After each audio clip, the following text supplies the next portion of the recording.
ఈ ప్రారంధాన్ని పెంచుకున్నవాడు మనిషి. ఈ అర్ధభ్రాంతి ఉందే, ఇది చెప్పనలవి కాదు, అంత ఆకర్షణ. ఈ అర్ధభ్రాంతే నీ చేత ఇన్ని పాపములు చేయించేస్తోంది. ఆఖరికి పాపం నువ్వు అట్టుకుపోతావు, సంపాదించింది వాళ్ళు పనిచేసుకుంటారు. ఏమిటి చేస్తావు? నువ్వు చేయగలిగింది ఏముంది? ఏమీ ఉండదు. ఆ శరీరం పడిపోగానే అమాయకత్వం ఎక్కడుంటుందంటే, కోడళ్ళు ఏ కోడలైనా వెళ్ళి తలుపులు తీసేసి కాగితాలవి ఏమైనా తీసి చూస్తోందా అని ఒకళ్ళ మీద ఒకళ్ళు పహరా పెట్టుకు చూసుకుంటారు. ఎందుకంటే ఈ లోపల ఎవరన్నా చక్కబెట్టేస్తారేమో అని జాగ్రత్త పడిపోయి తలుపులు ముందేసేయండి.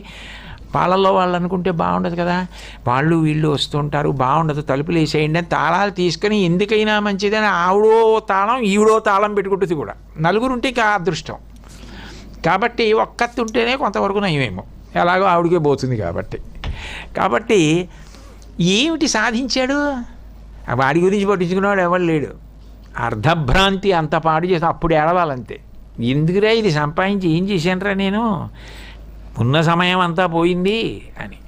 పట్టుకెళ్ళేది ఏమీ లేదు, చేసిన పాపం తప్ప.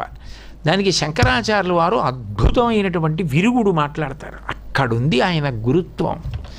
ఆయన అంటారు, మూఢజహీహి ధనాగమ తృష్ణ కురు సద్బుద్ధిం మనసి వితృష్ణ యలభసే నిజ కర్మోపాత్తం విత్తంతేన వినోదయ చిత్తం. నువ్వు సంతోషంగా ఉండడం నీ చేతిలో ఉంది, ఎవరి చేతిలోనో లేదు. నీకు 24 గంటలు ఎదురుగుండా ఉన్న మేడం చూసి ఏడవడం, పక్కనున్న మేడం చూసి ఏడవడం, వెనకనున్న మేడం చూసి ఏడవడమే అలవాటైతే నిన్ను సంతోషపెట్టడం ఎవరికీ సాధ్యం కాదు. చాలామందికి ఇళ్ళే లేవు పాపం.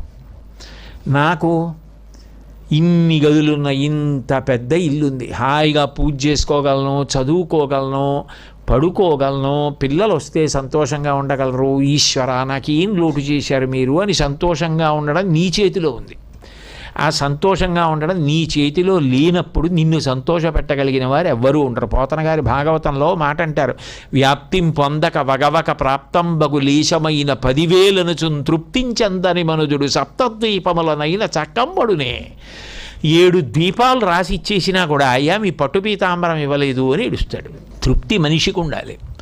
మూఢజహీహి ధనాగమ తృష్ణాం, డబ్బు రావాలని ఎందుకురా ఏడిచి అలా దుఃఖం పడిపోతావు? ఎంత సంపాదిస్తే దానికి తృప్తి? ఎన్ని స్థలాలు కొనేస్తే తృప్తి? ఎన్ని భవనాలు కొనేస్తే తృప్తి? ఎంత డబ్బు సంపాదించేస్తే తృప్తి? ఎంత బంగారం కొనేస్తే తృప్తి? దానికి అంతే ఎక్కడుంది? అంతే ఉంది అక్కడే. జీవితం అంతా దానిలోనే పోయే. మూఢజహీహి ధనాగమ తృష్ణ కురు సద్బుద్ధిం మనసి వితృష్ణ. మరి నీ జీవుణ్ణి ఎవరు చూస్తారా? నీ వయసు ఎంత? ఇంకెన్నాళ్ళు ఉంటావు? నువ్వు ఇంకా ఎప్పుడూ ఏదో పిల్లలండి మంచిదే చేయించావు, వాళ్ళు పెరిగి పెద్దవాళ్ళు అయ్యారు, వాళ్ళ చెప్పులు వాళ్ళు వేసుకొని వాళ్ళని తిరగని. ఇంకా నువ్వు అల్లరి పడిపోయి తిరిగితే ఆ ఉన్న సమయం నీకు దేనికి పనికి వస్తుంది? వాళ్ళు బాగానే ఉంటారు, నువ్వు సంపాదించిన వాళ్ళు పంచుకుంటారు. చేసిన పాపం ఒకటి పట్టుకుపోయి నువ్వేమిటి పొందుతావు వచ్చే జన్మలో? ఈ మనుష్య జన్మ కూడా వస్తుందని నమ్మకం లేదు.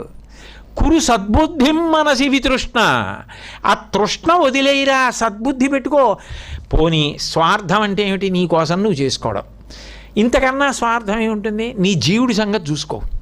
ఇంకా ఆయన మరి పెట్టి సర్దేసుకుంటున్నాడు, అయిపోయిందిగా, చాలా కాలం అయిపోయింది, ఇంకా అన్నాళ్ళు ఉండిపోతాయి. షష్ఠి పూర్తి అయిపోయిందంటే రెండో షష్ఠి పూర్తి వరకు ఉంటాడా? ఎవడన్నా 120 ఏళ్ళు ఉంటాడా? ఉండడు కదా. కాబట్టి పెట్టి సర్దాలి కదా. పెట్టి సర్దుతున్నప్పుడు కనీసం అయ్యో ఉన్న సమయాన్ని సద్బుద్ధితో వాడుకుందాం, ఏదో మనకి తోచిన కాడికి పుణ్యం చేద్దాం, శరీరమా ఓపిక తగ్గిపోతోంది, ధారణాశక్తి తగ్గిపోతోంది అని ఆలోచించకుండా ఇంకా ఏమిటో చేసేస్తాను, ఇంకా డబ్బు, ఇంకా భూములు, ఏంటి చేస్తావు? ఆఖరికి ఊపిరి ఆగిపోగానే ఇంట్లో కూడా ఉంచారు, వీధిలో పడుకోబెడతారు. ఎందుకురా ఇది? కురు సద్బుద్ధిం మనసి వితృష్ణ యల్లభసే నిజ కర్మోపాత్తం విత్తంతేన వినోదయ చిత్తం. నీ అంత నీకుగా నువ్వు చేసుకున్న కర్మ వలన భగవంతుడు నీకు ఏది ఇచ్చాడో దానితో సంతోషంగా ఉండడం నువ్వు నేర్చుకో. తప్ప ఇంత ఉంటే సంతోషంగా ఉంటుందన్న మాట లేదు అర్థమునందు.